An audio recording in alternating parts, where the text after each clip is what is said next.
গত জুমাতে আমরা আলোচনা শুনেছি, হজের কিছু অংশের কথা আমরা শুনেছি, ফজিলতের কথা সংক্ষিপ্ত পরিসরে আমরা শুনেছি। এক কথায় জিলহজ মাসের প্রথম দশকের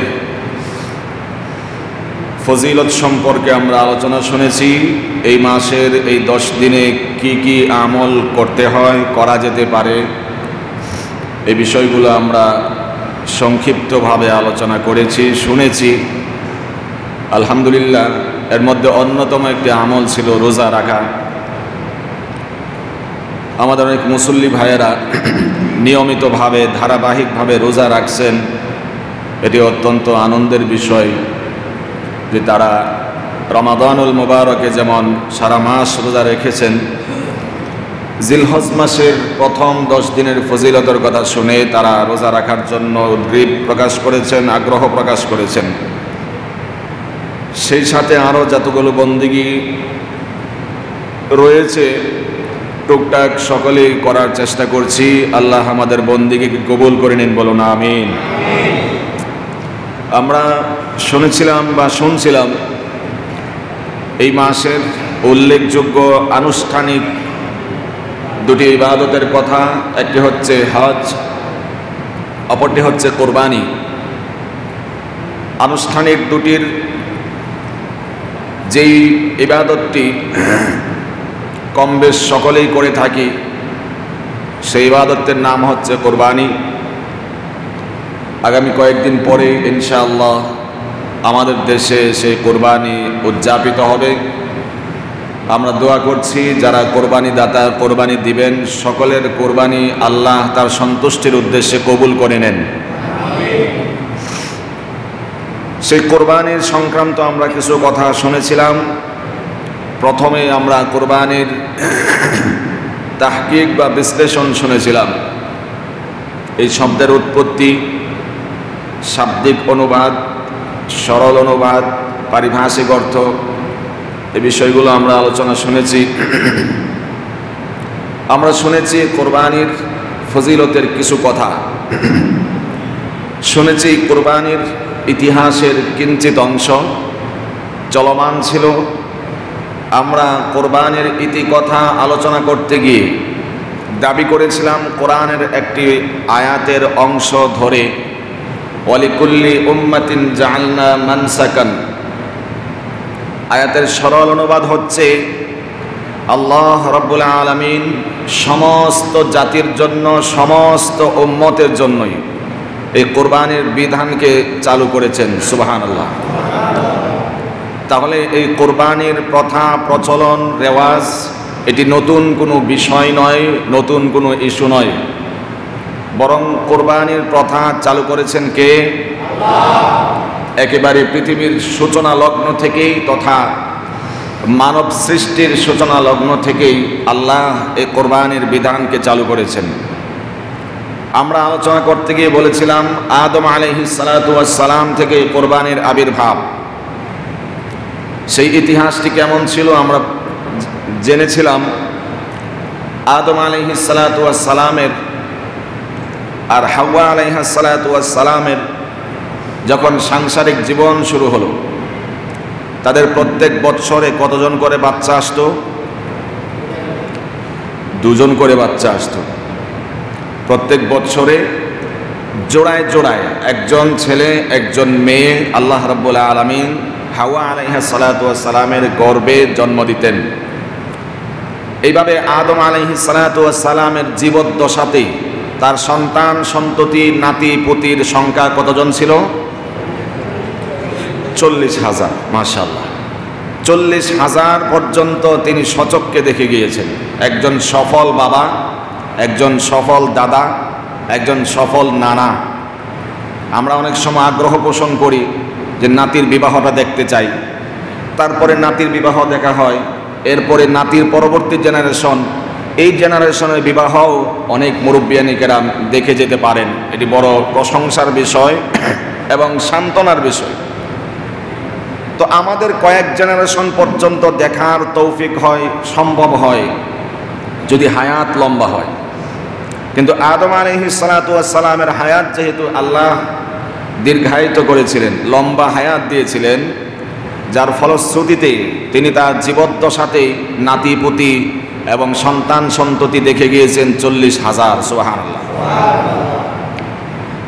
পরবর্তীতে বিবাহর বিষয়টি যখন সামনে আসলো, তৎকালীন সময়ের শরিয়া অনুযায়ী বিবাহের রীতি যখন আল্লাহ চালু করলেন, সিদ্ধান্ত ছিল কাবিল বিবাহ করবে লাবুদাকে আর হাবিল বিবাহ করবে আকলিমাকে। এই নীতি সিস্টেম পদ্ধতিটা ছিল আল্লাহ, আদেশ ছিল আল্লাহ। কিন্তু হাবিল যেহেতু স্বচ্ছ মনের মানুষ, তাকওয়ায় পরিপূর্ণ তার আত্মা হৃদয়, যার কারণে তিনি কোনো রকমের চোঁচেরা করেননি। তিনি নির্দ্বিধায় আল্লাহ রাব্বুল আলামিনের পক্ষ থেকে আদিষ্ট বিষয়কে মেনে নিয়েছেন। সুবহানাল্লাহ। কিন্তু কাবিল, তার লোভ লালসা আকর্ষণ ছিল তার সেই বোনের প্রতি, সহোদর বোনের প্রতি, আকলিমার প্রতি। তার সিদ্ধান্তে সে অনড়, অবিচল, অটল ছিল। আল্লাহর পক্ষ থেকে ফয়সালা যাই হোক, বাবার পক্ষ থেকে আদেশ যাই হোক, আমার পছন্দ হয়েছে আকলিমাকে, আকলিমাকেই আমি বিবাহ করব। যখন এমন একটি ফিতনার সৃষ্টি হলো, আবির্ভাব হলো, আল্লাহ রাব্বুল আলামিন আদম আলাইহিস সালাতু ওয়াস সালামকে আদেশ করলেন কুরবানি করার জন্য, তাদেরকে বলো। আদম আলাইহিস সালাতু ওয়াস সালাম দুই ভাইকে আদেশ করলেন যে তোমরা যেহেতু তর্কে লিপ্ত হয়েছো, বিতর্কে উপনীত হয়েছো, তাহলে আদেশ হচ্ছে তোমরা উভয়ে আল্লাহর রাস্তায় কিছু উৎসর্গ করো, কোরবানি করো। যার কোরবানি কবুল হবে সে বিবাহ করবে আকলিমাকে, আর যার কোরবানি কবুল হবে না সে বিবাহ করবে কুশ্রী মেয়ে লাবুদাকে। এই সিদ্ধান্ত যখন হয়ে গেল, আদেশ যখন জারি হলো, এই পর্যায়ে উভয়ে তারা তাদের বস্তু উৎসর্গিত করার জন্য, আল্লাহর রাহে কোরবানি করার জন্য প্রস্তুতি গ্রহণ করল। লাবুদার যে স্বামী হবে তথা কাবিল, সে ছিল কৃপণ মেজাজের, কৃপণ প্রকৃতি, ছিল একজন কৃষক, এর ভিতরে আবার কৃপণ। সে চিন্তা করলো আল্লাহর রাস্তায় কোরবানি করব, এত দামি জিনিস দিয়ে লাভ নাই। তার ফল ফ্রুট যা ছিল এর থেকে সবচেয়ে নিম্ন পর্যায়ের যেগুলো, কম দামি যেগুলো, মূল্যহীন যেগুলো, মূল্য নাই যেগুলো, এই জাতীয় কিছু নরমাল জিনিস সে পাহাড়ে রেখে আসলো আল্লাহর রাস্তায় কোরবানির উদ্দেশ্যে।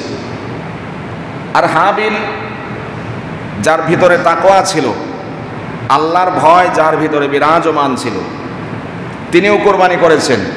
যেহেতু তিনি আল্লাহর প্রতি পরম আস্থা এবং বিশ্বাস রাখেন, আল্লাহর আদেশকে তিনি মেনে নিয়েছেন, যার কারণে তিনি চিন্তা করলেন কোরবানি যেহেতু করতেই হবে, যেমন তেমন জিনিস নয়, আল্লাহকে খুশি করার জন্য অবশ্যই ভালো মানের, ভালো কোয়ালিটির কিছু কোরবানি করা দরকার। কথা বলেন। হাবিল এই চিন্তা করলেন। তিনি ছিলেন একজন রাখাল, মেষ, দুম্বা এগুলো তিনি প্রতিপালন করতেন। সেই সুবাদে তিনি তার এই দুম্বাসমূহের মধ্যে সবচেয়ে হৃষ্টপুষ্ট উন্নত মানের যে দুম্বাটি, সেই দুম্বাটি তিনি আল্লাহর রাস্তায় উৎসর্গিত করে দিলেন। সুবহানাল্লাহ। উৎসর্গিত করার পরে আকাশ থেকে আগুন চলে আসলো। যেহেতু নিয়ম ছিল কোরবানি কবুল হওয়ার জন্য আসমান থেকে আগুন আসবে, যার কোরবানির বস্তুকে আসমানের আগুন পুড়িয়ে ছারখার করে দিবে, বোঝার নিয়ম ছিল যে তার কোরবানি কবুল হয়েছে আল্লাহর দরবারে। আর যার কোরবানির বস্তুটাকে আসমান থেকে আগুন এসে পোড়াবে না, বোঝা যেত যে তার কোরবানি আল্লাহ কবুল করেননি, আল্লাহ তার প্রতি সন্তুষ্ট নন, আল্লাহর নাফরমান বান্দা সে। সিদ্ধান্ত অনুযায়ী তারা উভয়ে আল্লাহর রাস্তায় কোরবানি করলো, উৎসর্গিত করলো। অবশেষে হাবিলের কোরবানির যে জন্তু ছিল, দুম্বা ছিল, আসমান থেকে আগুন এসে পুড়িয়ে ছারখার করে দিয়ে সেই দুম্বাকে আল্লাহ রাব্বুল আলামিন কবুল করে নিলেন কোরবানি হিসাবে। সুবহানাল্লাহ। পক্ষান্তরে কাবিল যে ছিল, তার কোরবানির বস্তুটিকে আকাশের আগুন এসে পোড়ায় নাই। এর অর্থ হচ্ছে তার কোরবানি আল্লাহর পক্ষ থেকে কবুল করা হয় নাই। এই বিষয়টি কোরআনে পাকে এইভাবে বিবৃত হয়েছে, ইদ কররাবা কুরবানান ফাতুকুব্বিলা মিন আহাদিহিমা ওয়া লাম ইউতাকাব্বাল মিনাল আখার। আল্লাহ বলছেন যে তারা দুই ভাই উভয়ে মিলে কোরবানি করেছিল, কিন্তু লাম ইয়াতাকাব্বাল মিনাল আখার, দুই ভাইয়ের এক ভাইয়ের কোরবানি কবুল করা হয়েছিল, অপর ভাইয়ের কোরবানি কবুল করা হয়নি। এর অর্থই হচ্ছে যে ওই সময়ে সবার কোরবানি কবুল হতো না, কারোরটা কবুল হতো, কারোরটা কবুল হতো না। ঠিক তেমনিভাবে এখনও সমাজে কোরবানি দাতার তো অভাব নাই, কোরবানির পশুর তো অভাব নাই, কিন্তু আল্লাহর রাস্তায় সবার কোরবানি আল্লাহ পছন্দ করেন না, কবুল করেন না। ইদ কররাবা কুরবানান ফাতুকুব্বিলা মিন আহাদিহিমা, একজনেরটা আল্লাহ কবুল করেছেন, ওয়া লাম ইয়াতাকাব্বাল মিনাল আখার, আরেকজনের কোরবানি আল্লাহ কবুল করেন নাই। কেন? ইন্নামা ইয়াতাকাব্বালুল্লাহু মিনাল মুত্তাকিন, যার ভিতরে তাকওয়া রয়েছে, যার কোরবানির পশুটা জন্তুটা নিরেট সলিড নিখুঁত নির্ভেজাল, তার কোরবানি আল্লাহ কবুল করবেন যদি নিয়ত পরিশুদ্ধ থাকে, বিশুদ্ধ থাকে। নিয়তটা যদি সুন্দর থাকে, উপার্জনটা যদি হালাল থাকে, পিওর থাকে, তাহলে আশা করা যায় তার কোরবানি আল্লাহ কবুল করেছেন। আর যদি নিয়তে গরমিল থাকে, আমি প্রত্যেকবারই বারবার আপনাদেরকে সাজেস্ট করি যে নিয়তটাকে আমরা পরিশুদ্ধ করি। গোশত তো অটোমেটিকলি আমি পাইতেছি, এটার জন্য তো আলাদা হই হুল্লোড় করার দরকার নাই, এটা অটোমেটিক আমি পাচ্ছি, খাওয়ার জন্য আল্লাহ আমাকে সুবিধা করে দিয়েছেন। এটা উম্মতে মুহাম্মাদের স্বতন্ত্র বৈশিষ্ট্য। আদম পয়গম্বরের কাহিনী থেকে আমরা যা বুঝি, আসমান থেকে কোরবানির পশু বা জন্তু বা উৎসর্গিত বিষয়গুলো বস্তুগুলো আগুনে পুড়িয়ে ছারখার করে দিত, সেটাকে খাওয়ার কোনো সিস্টেম ছিল না। কিন্তু আল্লাহ এই উম্মতে মুহাম্মদের প্রতি এত দয়া করেছেন, কোরবানি তো করবেন আল্লাহর নামে, কিন্তু খেয়ে পরিপূর্ণ হবেন, আপনাকে আল্লাহ সেই কোরবানির গোশত হালাল করে দিয়েছেন। সুবহানাল্লাহ। কোরবানি করছেন আল্লাহর নামে, আল্লাহকে খুশি করার জন্য। ফায়দা কার? আল্লাহর না আমার? আমার ফায়দা। নেকি অর্জন হচ্ছে আখিরাতের বিবেচনায়, দুনিয়ার বিবেচনায় লম্বা সময় পর্যন্ত আমরা টাটকা তাজা একদম নির্ভেজাল গোশতগুলো আমরা খেতে পারছি। কথা বলেন তো? ফায়দা আমাদের, লাভ উপকারিতা আমাদের। যে কথাটি বলছিলাম, সকলের কোরবানি আল্লাহ কবুল করবেন না, এই কোরআনের আয়াত সাক্ষী। ফাতুকুব্বিলা মিন আহাদিহিমা ওয়া লাম ইউতাকাব্বাল মিনাল আখার, আল্লাহ একজনের কোরবানি কবুল করেছেন, আরেকজনের করেন নাই। এখনও কারো কোরবানি আল্লাহ কবুল করেন, কারোরটা করে না। অনেক মানুষ শিক্ষা দীক্ষার অভাবের কারণে, শিক্ষা না থাকার কারণে প্রতিযোগিতা দিয়ে কোরবানি করে। ওরটা যদি হয় 5 লক্ষ টাকা, আমি 5,10,000 দিয়ে হলেও 1 টাকা বেশি দিয়ে হলেও ক্রয় করব। এই যে প্রতিযোগিতা, এই প্রতিযোগিতা আপনার দুনিয়া আখেরাত সব বরবাদ করে দিচ্ছে। নিঃসন্দেহে প্রতিযোগিতামূলকভাবে কোরবানি দিলে সেই কোরবানি কোশ্চিনকালেও আল্লাহর দরবারে কবুল হবে না। লাম ইউতাকাব্বাল মিনাল আখার, কোরবানি তারটাই কবুল হবে, ইয়াতাকাব্বালুল্লাহ, আল্লাহ তার কোরবানি কবুল করবেন। মিনাল মুত্তাকিন, যে হবে মুত্তাকি পরহেজগার, যার হৃদয়ে রয়েছে আল্লাহর ভয়, যার নিয়তে রয়েছে বিশুদ্ধতা এবং যার উপার্জনে রয়েছে বিশুদ্ধতা, যার উপার্জনে কোনো ভেজাল নাই, হারাম নাই, সুদ নাই, ঘুষ নাই, তার উপার্জিত বস্তু, উপার্জনের বস্তুটা, কোরবানিটাই আল্লাহ কবুল করবেন, এই আশা আমরা রাখতে পারি। পরবর্তী বিষয়টি যা দাঁড়ালো, কোরআনের ভাষাতেই একজনের কোরবানি কবুল করা হলো, আরেকজনেরটি কবুল করা হয় নাই। দেখেন অবস্থাটা কেমন ছিল। আসমান থেকে আগুন আসলে বোঝা যেত তার কোরবানি কবুল হয়েছে, আর যদি আগুন না আসতো তাহলে বোঝা যেত কবুল হয় নাই, যেভাবে রাখছে সেভাবেই পড়ে আছে। এই অবস্থা যদি আজকে উম্মতে মুহাম্মাদির হতো, আমার কাছে মনে হয়, আপনারাও হয়তো এই বিষয়টি সাক্ষ্য দিবেন, যে মানুষের যেই পরিস্থিতি, যেই অবস্থা, হারাম উপার্জন, হারাম টাকা দিয়ে কোরবানির পশু ক্রয়, নিয়তে গলত ইত্যাদি ইত্যাদি ভুলে ভেজালে ভরপুর আমরা কোরবানি করি, আমার কাছে মনে হয় বেশিরভাগ মানুষের কোরবানি কবুল হয় না। এটা আমার কাছে মনে হয়, কোরআন হাদিসের দলিল না। এবং যদি এরকমটাই হয় তাহলে আসলেই কোরবানি কবুল হয় না। কিন্তু এই বিষয়টি যদি আল্লাহ সেই আদম আলাইহিস সালাতু ওয়াস সালামের সময়ের মতো প্রকাশ করে দিতেন, যে অমুক বাড়ির অমুক সাহেবের কোরবানি কবুল করা হয়েছে আর তমুক বাড়ির তমুক সাহেবের কোরবানি কবুল করা হয় নাই, তাহলে নিঃসন্দেহে যার বাড়ির কোরবানি কবুল করা হয় নাই ওই ব্যক্তির কাছে কেউ মেয়ে বিবাহ দিত না, ছেলে বিবাহ দিত না, ওই বাড়িতে কোনো আত্মীয় স্বজন তারা বন্ধন সৃষ্টি করতো না, সব সময় তাদেরকে এড়িয়ে চলতো। কারণ তাদের ভিতরে একটি বিশ্বাস আর আস্থা থাকতো, ওরা নাফরমান, সিলমোহর মারা নাফরমান, কারণ তাদের কোরবানি আল্লাহ কবুল করে নাই, তাদের সাথে আত্মীয়তা করতে আমরা রাজি না। আল্লাহ আমাদের ইজ্জত আব্রু কতটা হেফাজত করেছেন, এরপরেও আমরা নিয়তে কেন গলত রাখবো? নিয়তটা কেন ভেজাল হবে? আমাদের নিয়তটা বিশুদ্ধ হোক না। নিয়ত বিশুদ্ধ হলেই এক ঢিলে দুই পাখি আমি মেরে ফেলছি, অর্থাৎ আল্লাহকে এদিক দিকে আমি খুশি করতে পারছি, অপর দিকে গোশত যেটা আমার আমি খেতে পারছি। সুতরাং নিয়তকে পরিশুদ্ধ করব ইনশাআল্লাহ। এবার যখন একজনের কোরবানি কবুল করা হলো, কাবিলের কোরবানিকে কবুল করা হলো না। কাবিল এবার ভাইকে হত্যা করার জন্য প্রস্তুতি গ্রহণ করলো। সে চিন্তা করলো আমার কোরবানি যেহেতু কবুল হয় নাই আর আকলিমাকেই সিলেক্টেড করা হয়েছে আমার ভাই হাবিলের জন্য, কোনো ক্রমে আমি এটি হতে দিতে পারি না। আকলিমাকে যেভাবেই হোক আমি বিবাহ করতে চাই। কি করা যায়?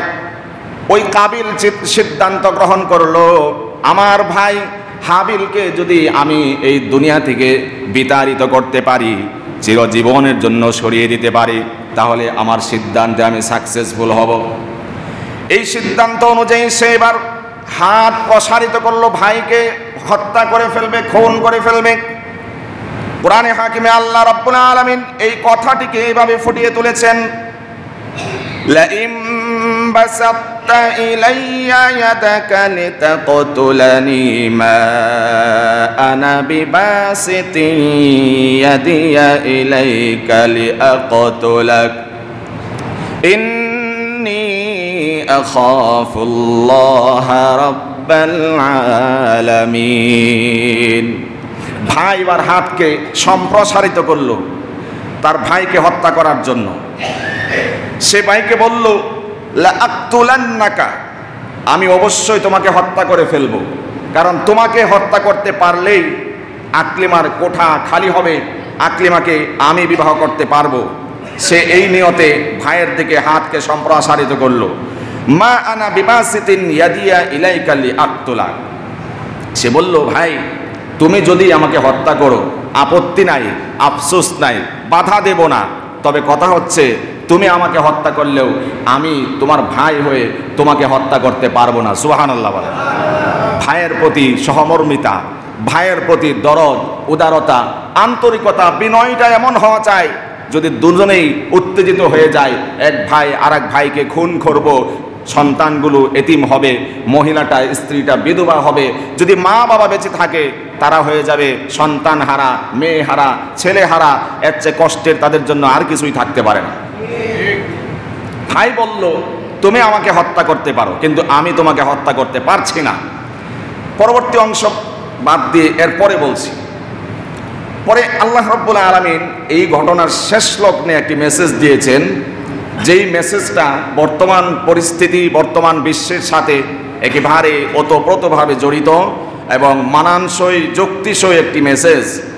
আল্লাহ বলছেন মান কাতালা নাফসাম বিগাইরি নাফসিন আও ফাসাদিন ফিল আরদি ফাকান্নামা কাতালান নাসা জামিআ। যে ব্যক্তি কোনো একজন ব্যক্তিকে অন্যায়ভাবে হত্যা করল, একজন মানুষ আরেকজন মানুষকে অন্যায়ভাবে হত্যা করলো, আল্লাহ বলছেন সে শুধুমাত্র সেই ব্যক্তিকে অন্যায়ভাবে হত্যা করেনি, বরং গোটা পৃথিবীর সমস্ত মানুষকে সে হত্যা করেছে। আল্লাহর কথা কত চমৎকার! একজন মানুষের জীবন, আত্মা, প্রাণ, জান আল্লাহর কাছে কত দামি, কত মূল্যবান। আল্লাহ বলছেন যে ব্যক্তি একজনকে অন্যায়ভাবে হত্যা করলো, সে শুধুমাত্র একজনকে হত্যা করলো না, বরং গোটা পৃথিবীর সমস্ত মানুষকে সে হত্যা করল। আজকের পৃথিবীতে অন্যায়ভাবে হত্যা করার সংখ্যা কম না বেশি? আওয়াজ করে বলেন। অন্যায়ভাবে হত্যা করার সংখ্যা দিনে দিনে বাড়ছে, বেড়েই চলছে। প্রতিযোগিতা দিয়ে, কারো ইশারায়, কারো ইঙ্গিতে, কোনো প্রভাবশালীর ইশারায়, কোনো প্রভাবশালীর ইঙ্গিতে গোটা বিশ্বময় চলছে প্রতিযোগিতা। মায়ের কুল খালি করে দেওয়া হচ্ছে, স্ত্রীকে বিধবা করে দেওয়া হচ্ছে জনমের জন্য। আল্লাহর বক্তব্য হচ্ছে, মান কাতালা নাফসাম বিগাইরি নাফসিন আও ফাসাদিন ফিল আরদি ফাকান্নামা কাতালান নাসা জামিআ।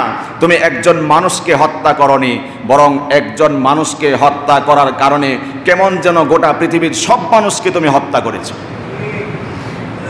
আর এই ধরনের খুন খারাপি, সন্ত্রাসী, রাহজানি তখনই হয়ে থাকে যখন আল্লাহর কোরআনের জ্ঞান, আল্লাহর কোরআনের এলেম কারো হৃদয় আত্মায় না থাকে, তখনই একজন আরেকজনকে অন্যায়ভাবে হত্যা এবং খুন করতে পারে।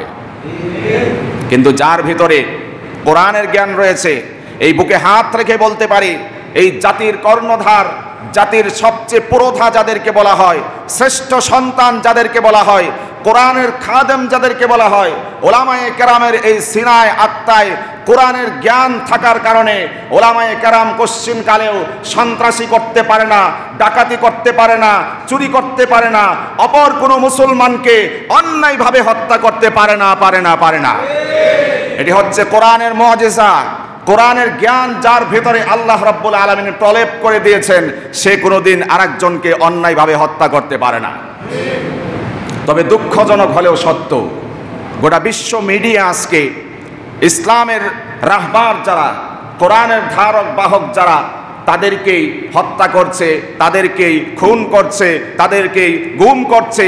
গোটা পৃথিবী থেকে ইসলামকে মিটিয়ে দেওয়ার জন্য ইসলামের ধারক বাহক যারা, কোরআনের কর্ণধার যারা, তাদেরকেই জুলুম করে করে পৃথিবী থেকে বিতাড়িত করা হচ্ছে। উল্টা এই মুসলমানদের শ্রেষ্ঠ সন্তানদের আগে জঙ্গি ট্যাগ দেওয়া হচ্ছে। কথা বলেন, মারছে তারা, জুলুম করছে তারা, গোটা বিশ্বের কথা বলছি। কিন্তু দোষটা পড়ছে এই জাতির শ্রেষ্ঠ সন্তানদের উপরে। তারা কিছু না করলেও জুলুমের শিকার হয়ে, জুলুমের পরিস্থিতির শিকার হয়ে তাদের নামের আগে হেডলাইন দেওয়া হয় জঙ্গি। অথচ যারা গোটা বিশ্বের মুসলমানদেরকে খুন করছে, রক্ত নিয়ে হোলি খেলা খেলছে, গোটা মুসলমানদেরকে ইজ্জত আব্রু সম্ভ্রম সব কিছু বিনষ্ট করছে, তাদেরকে কোনো সময় সন্ত্রাসী বলা হয় না, বরং মুসলিম জাতি, নির্যাতিত জাতি, মুসলমানদের আগে সব সময় তারা জঙ্গি এই ট্যাগ ব্যবহার করে থাকে। যারা হত্যা করছে, সন্ত্রাসী করছে, তাদের শুরুতে আমরা অমুক সন্ত্রাসী অমুক জায়গায় এই করেছে সেই করেছে, এটা খুব কম শোনা যায়। বিশেষ করে জঙ্গি একটি শব্দ, এই শব্দটি যেন যার ঘরে কোরআন আছে, যার ঘরে ফাজাইলে আমল আছে, যার ঘরে হাদিসের কিতাব আছে, যার ঘরে ইসলাম চর্চা করার জন্য মিসওয়াক আছে, জায়নামাজ আছে, এই জাতীয় তাসবিহ আছে, আজকে তাদেরকেই যেন জঙ্গি ট্যাগটা তাদেরকেই যেন উপহার দেওয়া হয়েছে। উল্টো সবকিছু, উল্টো স্রোত।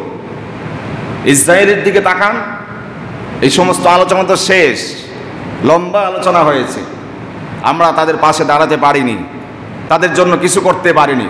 রক্ত তো দূরের কথা, কে বুকে হাত রেখে বলতে পারবো একদিন এক রাত্রে নীরবে নির্জনে নিরালায় সেই ফিলিস্তিনের অবুজ শিশুর কান্নার সাথে যুক্ত হয়ে, কান্নার সাথে অশ্রু সিক্ত হয়ে এক ফোঁটা চোখ থেকে অশ্রু প্রবাহিত করেছি, কোন মুসলমান বলতে পারবো? রক্ত তো দূরের কথা, শুধু অশ্রু বিসর্জন দিতে পেরেছি তাদের ব্যথায় ব্যথিত হয়ে, কতজন মুসলমান এটি বলতে পারবো আমরা?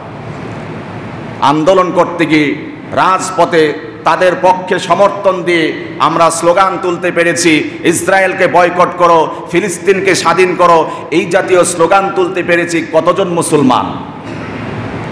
আমরা তো এমন মুসলমান, যখন যেখানে যেতে হয় সেখানে আমরা যেতে পারি, এমন মুসলমান সবার সাথে তাল মিলে চলতে পারি।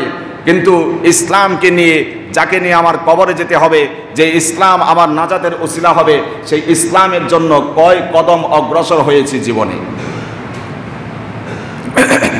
যে কথা আমি বলছিলাম, আল্লাহ রাব্বুল আলামিন তুলনা করছেন একজনকে অন্যায়ভাবে হত্যা করা গোটা পৃথিবীর সমস্ত মানুষকে হত্যা করার নামান্তর।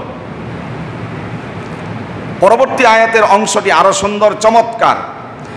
ওয়ামান আহইয়াহা ফাকান্নামা আহইয়ান নাসা জামিআ। আর যে ব্যক্তি কোনো একজন ব্যক্তির আত্মাকে বাঁচিয়ে দিল, কোনো একজন ব্যক্তিকে হত্যা হওয়া থেকে বাঁচিয়ে দিল, খুন হওয়া থেকে বাঁচিয়ে দিল, সে যেন শুধু ব্যক্তিকে নয় গোটা পৃথিবীর সমস্ত মানুষকেই বাঁচিয়ে দিল। সুবহানাল্লাহ। ইসলাম শুধুমাত্র মানুষের জীবনের মূল্যায়ন করে এমনটি নয়, বরং গোটা মাখলুকের মূল্যায়ন করে একটি ধর্ম, সেই ধর্মের নাম কি? চিৎকার করে বলেন। ইসলাম শুধুমাত্র মানুষের আত্মার মূল্যায়ন করে, জানের মূল্যায়ন করে এমন নয়, বরং গোটা মাখলুকের মূল্যায়ন করার জন্য একমাত্র ইসলাম সাজেশন করে থাকে। সুবহানাল্লাহ। একবার আল্লাহর হাবিব সাল্লাল্লাহু আলাইহি ওয়াসাল্লামের একটি ঘটনা থেকে বলছি। তিনি হাদিসে পাকে ইরশাদ করেছেন, বিশ্বনবী মুহাম্মদুর রাসূলুল্লাহ সাল্লাল্লাহু আলাইহি ওয়াসাল্লাম হাদিসে পাকে ইরশাদ করেছেন,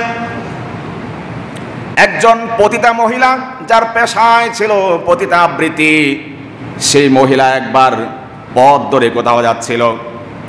পথিমধ্যে একটি কুকুরকে দেখতে পেল। কুকুরটি পানির পিপাসার্ত হয়ে হাহাকার করছে। কূপের কাছে দাঁড়িয়ে জিহ্বাটা বের করে দিয়েছে। কূপ থেকে তার পানি সংগ্রহ করার মতো কোনো অ্যাবিলিটি ছিল না, ব্যবস্থা পন্থা পদ্ধতি কিছুই ছিল না। ওই যে পতিতা মহিলা পথ ধরে হাঁটছিল, তখন দেখতে পেল কুকুরটি একেবারে জিহ্বা বের করে দিয়ে মৃতপ্রায় অবস্থা, একেবারে মৃত্যু শয্যায় শায়িত হবে এমন পর্যায়ে চলে গিয়েছে। পতিতা মহিলার বড় মায়া হলো।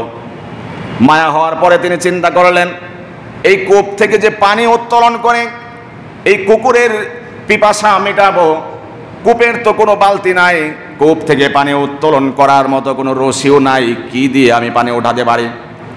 পতিতা মহিলা পায়ে তার ছিল চামড়ার মোজা, এই চামড়ার মোজাকে বালতি হিসাবে ধারণ করে গায়ে যে ওড়না ছিল ওড়নাকে রশি হিসাবে লটকে সে ছেড়ে দিয়েছে, তার মোজাটাকে কূপের ভিতরে ছেড়ে দিয়েছে।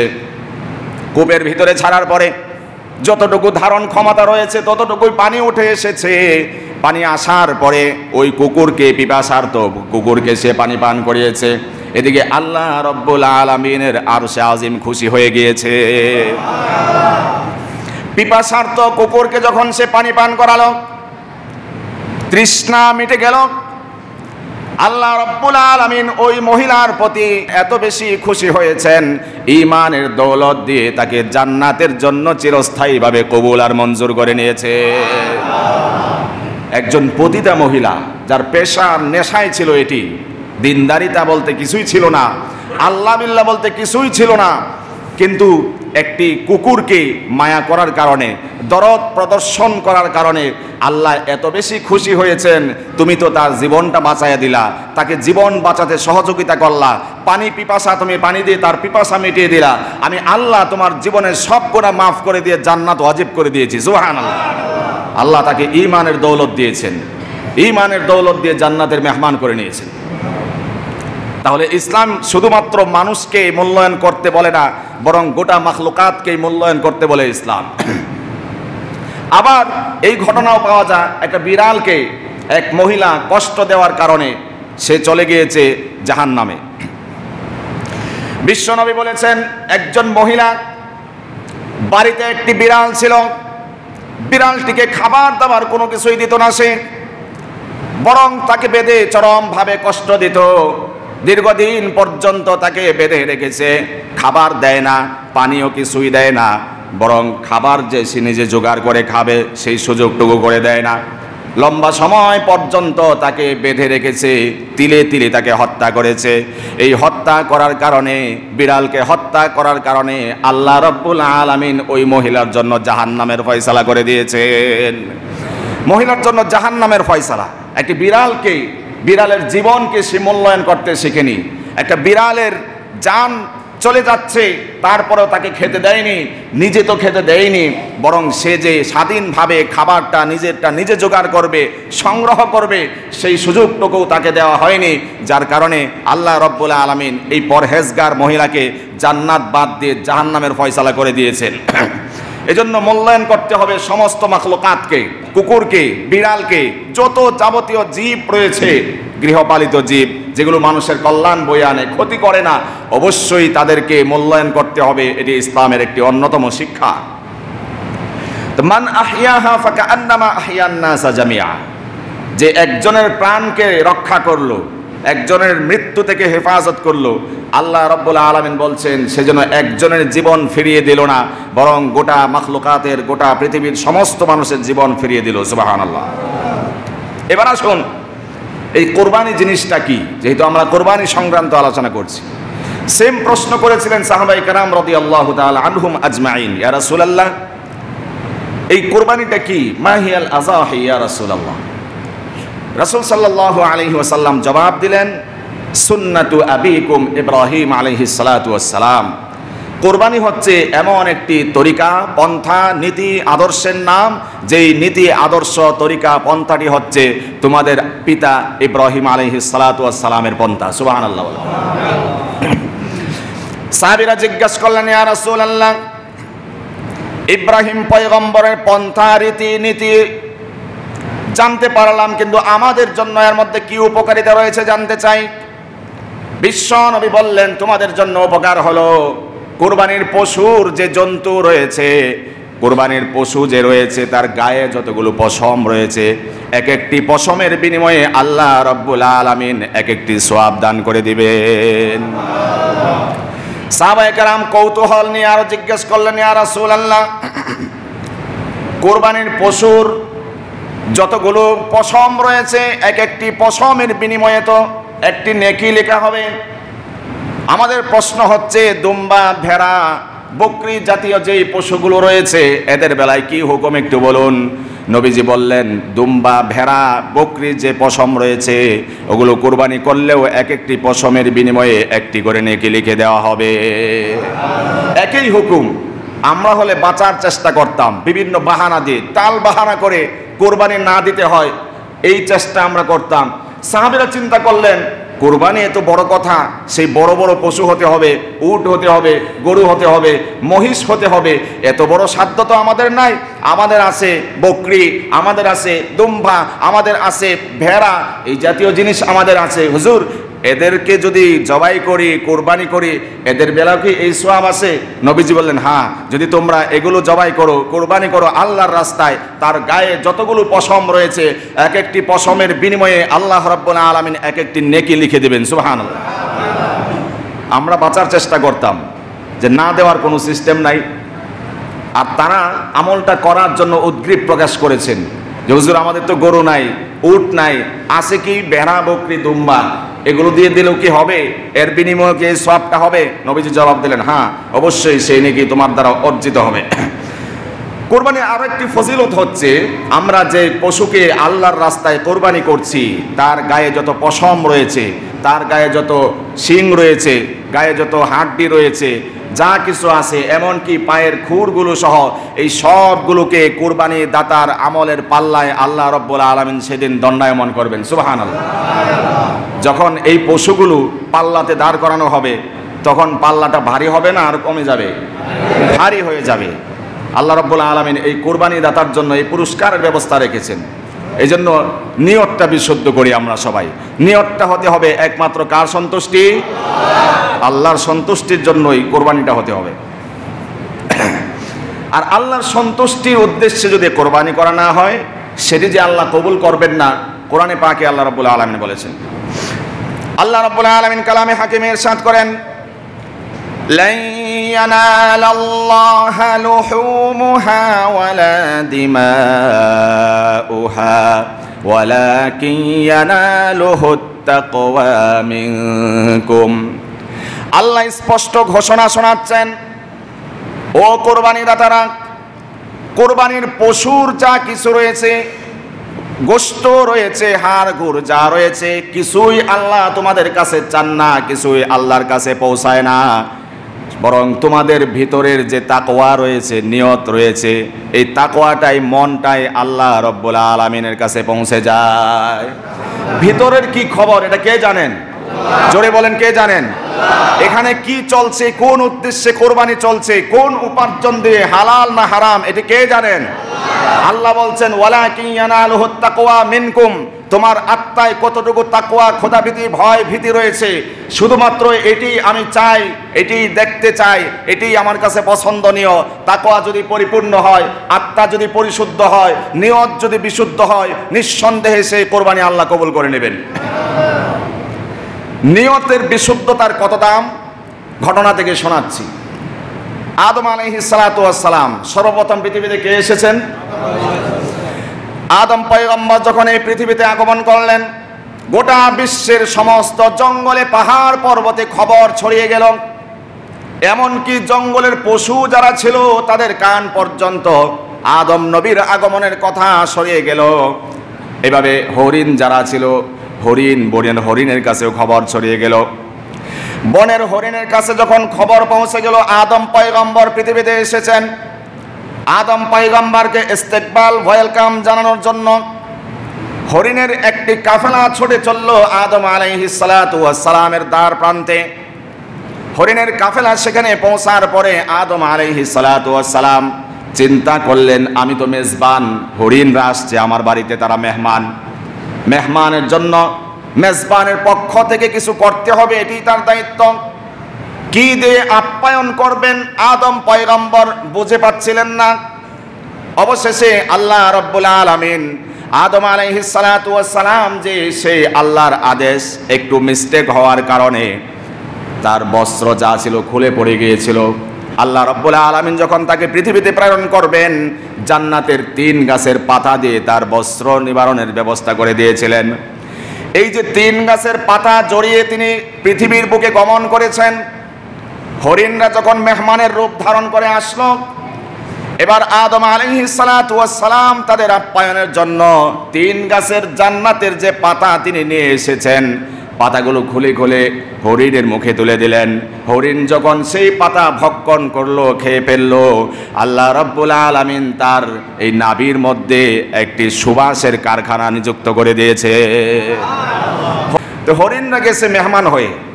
আদম আলাইহিস সালাতু ওয়াস সালাম জান্নাত থেকে কোন গাছের পাতা নিয়ে এসেছেন? একটু জোরে বলেন। ওই যে ওয়াত্তিন ওয়াজ জাইতুন, 3 গাছের শপথ যে আল্লাহ করেছেন, সেই 3 গাছের পাতা নিয়ে তিনি জড়িয়ে এসেছেন পৃথিবীতে। হরিণরা আসলো তাকে ওয়েলকাম জানানোর জন্য, প্রথম পুরুষ, প্রথম নবী এসেছেন, ইস্তেকবালের জন্য তারা এসেছে। আসার পরে এক একটি পাতা তাদেরকে দিলেন খাওয়ার জন্য, আপ্যায়নের জন্য। এই পাতা খাওয়ার পরে, জান্নাতি পাতা খাওয়ার পরে এমন অবস্থা তৈরি হলো, আল্লাহ রাব্বুল আলামিন তাদের নাভির মধ্যে জগৎ বিখ্যাত একটি সুবাসের ফ্যাক্টরি নির্মাণ করে দিয়েছেন। সুবহানাল্লাহ। ফ্যাক্টরি বললে হয়তো কেমন শোনা যায়, বোঝাতে চাচ্ছি মৃগনাভি যে বলা হয়, কস্তুরী বলা হয়, জগৎ বিখ্যাত একটি সুবাস যে মৃগনাভি থেকে উৎপত্তি হয়, এর ইতিহাস, ইতিকথা হচ্ছে এটি। তারা আদম আলাইহিস সালাতু ওয়াস সালামের ইস্তেকবালের জন্য গিয়েছিল, আর জান্নাতের যে পাতা, 3 গাছের পাতা তিনি তাদেরকে খেতে দিয়েছিলেন এবং আপ্যায়নের ব্যবস্থা করেছিলেন। এই যে 3 গাছের পাতা তারা খেয়েছিল, আল্লাহ রাব্বুল আলামিন তাদের মৃগনাভিতে, নাভির মধ্যে জগৎ বিখ্যাত একটি সুবাসের পদ্ধতি চালু করে দিয়েছেন। সুবহানাল্লাহ। হরিণেরা ছুটে গেল জঙ্গলে জাতি ভাই যারা আছে তাদের কাছে। হরিণরা এবার জিজ্ঞেস করলো, কি ব্যাপার, কোত্থেকে আসলা তোমরা? নতুন একটি বিষয় ফিল করছি যে তোমরা যাওয়ার সময় তো এই ধরনের সুবাস আমরা অনুভব করি নাই, কোত্থেকে আসলা? তোমাদের গা থেকে এত সুঘ্রাণ সুবাস সুরভিত হচ্ছে। সুবহানাল্লাহ বলেন। তারা বলল, আমরা গিয়েছিলাম পৃথিবীর প্রথম মানব, প্রথম পুরুষ, প্রথম পয়গম্বর আদম আলাইহিস সালাতু ওয়াস সালামকে সাধুবাদ জানানোর জন্য। তিনি আমাদেরকে 3 গাছের পাতা দিয়ে আপ্যায়নের ব্যবস্থা করেছেন। সেই পাতা খাওয়ার পরে আমাদের শরীরটা ঘ্রাণে সুবাসিত হয়ে গিয়েছে। সুবহানাল্লাহ। এবার বাকি হরিণ যারা ছিল তারাও ছুটে চলছে, চলো আমরাও যাই। তারা যেহেতু এই নিয়ামত হাসিল করার কারণে গোটা শরীরটাই সুবাসিত হয়ে গিয়েছে, মৃগনাভি কস্তুরীর ব্যবস্থা হয়েছে, আমরাও যাই চলো। তারাও গেল। কিন্তু তারা যাওয়ার পরে আদম আলাইহিস সালাতু ওয়াস সালাম তাদেরকেও আপ্যায়ন করলেন, কিন্তু আগের কাফেলার মধ্যে সুবাসের ব্যবস্থা করেছেন কে? আল্লাহ। কিন্তু পরে যেই হরিণের কাফেলা গেছে তাদের থেকে আর সুঘ্রাণ সুবাস ছড়ায় না। তার কারণটা হচ্ছে নিয়ত। প্রথম শ্রেণীর যারা ছিল তাদের নিয়ত ছিল বিশুদ্ধ, পরিশুদ্ধ, তাদের একমাত্র নিয়ত ছিল যে আদম পয়গম্বর আসছে, তাকে আমরা একটু ইস্তেকবাল করতে যাই, তাকে আমরা সাধুবাদ জানাতে যাই। এই নিয়ত করে যাওয়ার কারণে আল্লাহ রাব্বুল আলামিন তাদেরকে এই নিয়ামত দান করেছেন। আর তারা শুধু প্রথা হিসাবে গিয়েছিল, যার কারণে তাদেরকে আল্লাহ রাব্বুল আলামিন এই নিয়ামত দান করে নাই। এই জন্য আবারও মেসেজ করছি, নিয়ত পরিশুদ্ধ হোক, কোরবানির ক্ষেত্রে নিয়তটা একেবারেই বিশুদ্ধ হোক।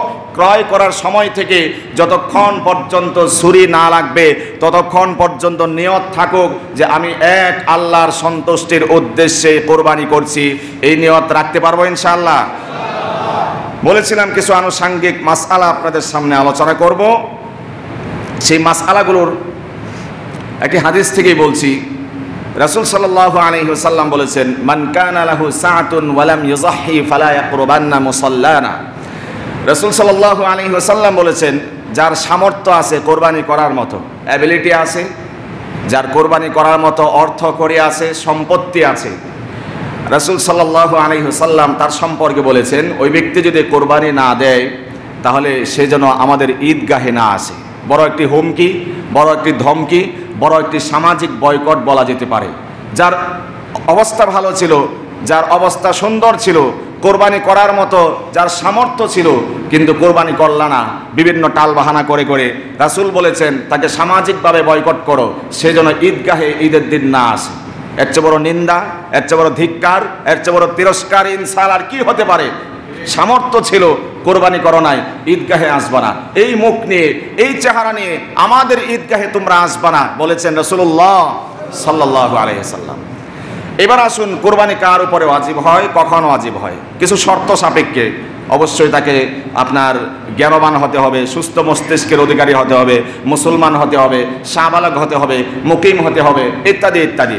এই সকল শর্তে শর্তযুক্ত ব্যক্তিবর্গ যখন আপনার নিসাব পরিমাণ সম্পদের মালিক হবে, নিসাবের একটি কথা শুধু আজকে বলছি, 52.5 তোলা রূপা, এটা বাজার দাম যেটা আছে এই পরিমাণ টাকা অথবা ঘরে আসবাবপত্র যা আছে। জাকাতের সাথে এর একটু পার্থক্য হচ্ছে, জাকাতের মালে কত বছর অতিবাহিত হতে হয়? মাশাআল্লাহ, সকলেই সচেতন। 1 বছর এই মালের উপরে অতিবাহিত হতে হয়। কিন্তু কোরবানির ক্ষেত্রে এমনটি নয়। কোরবানির শুধুমাত্র 10 জিলহজ, 11, 12 এই 3 দিন যদি কেউ এই নেশাব পরিমাণ সম্পদের মালিক থাকে তাহলে তার উপরে কোরবানি ওয়াজিব হবে। 1 বছর এটার উপরে অতিবাহিত হওয়া শর্ত নয়। আরেকটি পার্থক্য হচ্ছে, জাকাতের ক্ষেত্রে আমরা জেনে থাকি সাধারণত আমাদের দেশে জাকাতের যে নিসাব স্বর্ণ, রূপা, ব্যবসার মাল, নগদ টাকা এগুলো। কিন্তু কোরবানির ক্ষেত্রে শুধু স্বর্ণ, রূপা, এরপরে আপনার ব্যবসার মাল, নগদ টাকা এমন না, বরং আপনার অতিরিক্ত যা আসবাব রয়েছে। উদাহরণস্বরূপ, ঘরে আপনার একটা ফ্রিজ আছে, এটা আপনার প্রয়োজনের, আরও একটা আছে এটা অতিরিক্ত, ওটা কাজের না, প্রয়োজনের না।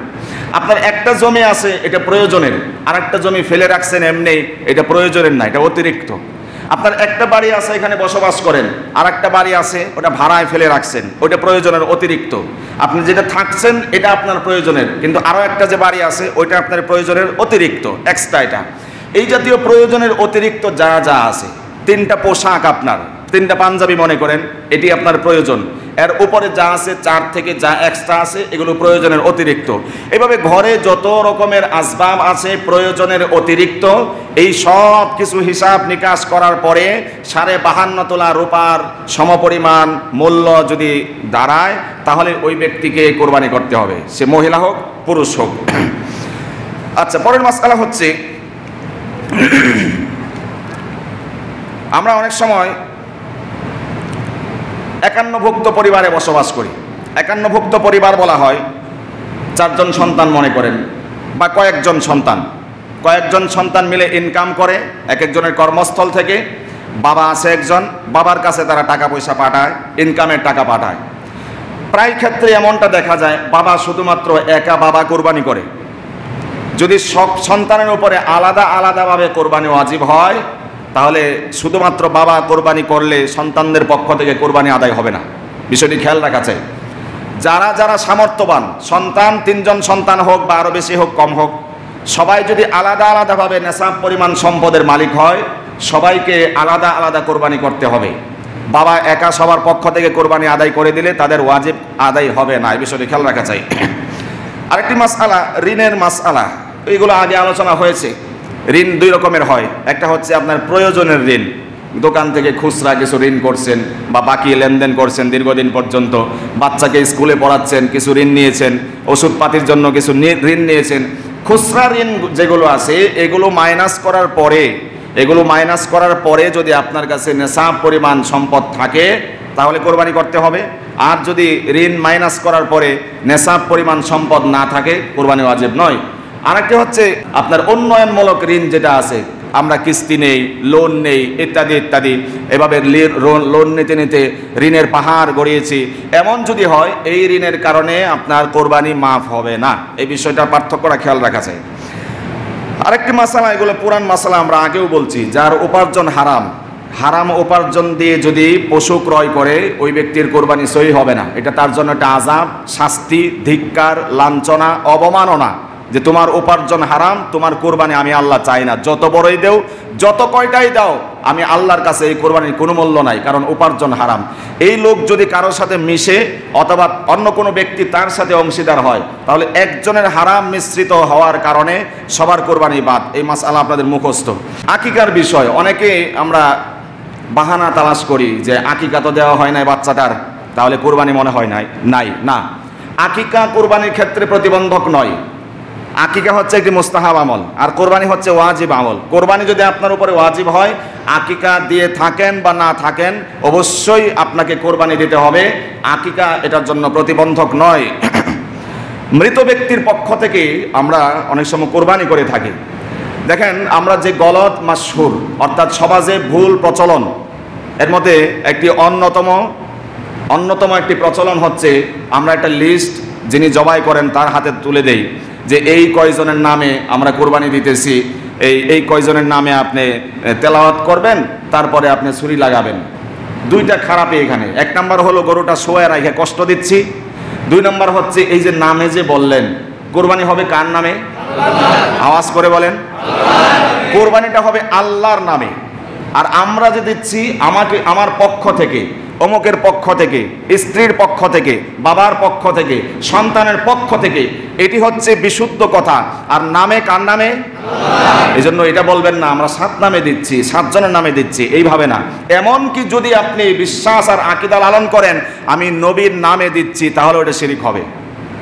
কেউ না বুঝলে আমি আবারও বলছি, নবীর নামে দেওয়া মানে কি? আপনি একজন মাখলুককে কেন্দ্র করে তার নামে উৎসর্গ করছেন না। উৎসর্গ হবে একমাত্র কার নামে? আল্লাহর নামে। এজন্য আবার কেউ অতি আবেগের জোশে বশবর্তী হয়ে এটা বলার সুযোগ নাই যে হ্যাঁ নবীর নামে কোরবানি দেওয়া যায় না, এটা কি বললো ইমাম সাহেব, এই দাবি করার যুক্তি কোনো দরকার নাই, কোনো সুযোগও নাই। কারণ নামেই দেওয়া যাবে না, একমাত্র কার নামে কোরবানি? আর যার যার পক্ষ থেকে, এটা শুধু আমরা পক্ষ থেকে দিচ্ছি, আমরা আমার পক্ষ থেকে, তার পক্ষ থেকে। আরেকটি মাসআলা, শুধুমাত্র পুরুষদের উপরেই কোরবানি ওয়াজিব হয় এমন না, বরং আমাদের ঘরে যে মা বোনেরা আছেন, স্ত্রী যারা আছেন, তারাও যদি আলাদাভাবে নেশাব পরিমাণ সম্পদের মালিক হয়, পুরুষের তুলনায় সাধারণত স্ত্রীরা বেশিরভাগই নেশাব পরিমাণ সম্পদের মালিক। কারণ 1 ভরি স্বর্ণ নাই এমন কয়জন মহিলা আছে বাংলাদেশ? খুব কম। 1 ভরি স্বর্ণের দাম কত টাকা আসতে পারে মার্কেটে? 1,70,000 প্লাস টাকার মালিক যদি কেউ হয়, তাও টোকায়া এইটুক আছে এই জিনিস, ওইটুক আছে এই জিনিস, সব মিলায় যদি 70,000 প্লাস হয়ে যায়, বর্তমান বাজারে 80,000 পর্যন্ত বলা হয়, তাতেই তার কোরবানি আসে। সেই জায়গায় যদি একজনের 1 ভরি স্বর্ণ থাকে, সাথে যদি আরও কিছু আনুষাঙ্গিক 10,000 টাকা আছে মনে করেন, বা রূপা আছে, হাবিজাবি আছে কিছু জিনিস, এই সব কিছু মিলে তো ওই মহিলার উপরেও কোরবানি আসছে। এখন কথা হলো, তার উপরে যে কোরবানি আসে, তার আছে স্বর্ণ, ক্যাশ টাকা নাই, সে কোরবানিটা দিবে কিভাবে? এই দায়িত্বটা সে স্বামীর উপরে আবেদন করবে যে আপনি আমার পক্ষ থেকে কোরবানিটা দিয়ে দেন, অথবা স্বামী নিজে তার পক্ষ থেকে তার অনুমতি নিতে হবে। যার পক্ষ থেকে কোরবানি করছি আমরা, অবশ্যই তার অনুমতি লাগবে যে আমি আপনার পক্ষ থেকে, তোমার পক্ষ থেকে আমি কোরবানি করছি, এটা পক্ষ থেকে কোরবানি করলে তার দায়মুক্ত হয়ে যাবে সে। এইভাবে স্ত্রীদের উচিত হবে স্বামীদের কাছে দরখাস্ত করা। স্বামীর যদি এই ধরনের এবিলিটি না থাকে, তার দায় বহন করার মতো, টাকা পয়সা দিয়ে কোরবানি ক্রয় করার মতো, তাহলে সে কিছু বিক্রি করে হলেও, স্বর্ণ বিক্রি করে অথবা ঋণ করে হলেও সে কোরবানি করবে, নতুবা ওয়াজিব কোরবানি না করার কারণে ওই মহিলা গুনাহগার হবে। আরেকটি মাসালা, অনেক মাসালাই ছিল, শেষ করে দিলাম। হাঁস মুরগির মাসালা। অনেকে আমরা কোরবানি দেওয়ার ক্ষেত্রে গরু দিতে পারছি না বিভিন্ন কারণে, বা বকরি দিতে পারছি না বিভিন্ন কারণে, তখন আমরা হাঁস মুরগি জবাই করি ঈদের দিন। এক নম্বর কথা হচ্ছে জবাই করতে নিষেধ নাই, জবাই করতে নিষেধ নাই, গোশত খেতেও নিষেধ নাই, তবে এটা কোরবানির অন্তর্ভুক্ত হবে না। হাঁস মুরগি জবাই করে খেতে পারবেন কোরবানির দিন, কিন্তু এটা আপনার কোরবানি বলা যাবে না। কোরবানি সহি হয় 6টা জন্তু দিয়ে সাধারণত, এর মধ্যে বড় 3টা, উট, গরু, মহিষ। উটের বয়স কত হবে? কমপক্ষে 5 বছর। গরু মহিষের বয়স কত বছর? সবই তো পারেন আপনারা। এরপরে আছে ছোট 3টা প্রাণী, বকরি, দুম্বা, ভেড়া। তো এদের বয়স কমপক্ষে 1 বছর করে হতে হবে, নিম্ন 1 বছর করে হতে হবে। তো এই 6 প্রকারের জন্তু দিয়ে কোরবানি বিশুদ্ধ হয়। এরপরে মুরগি, খাসি মুরগি, গরু মুরগি, আরও যা যা আছে আর কি, এগুলো দিয়ে কোরবানি করলে কোরবানি হয় না।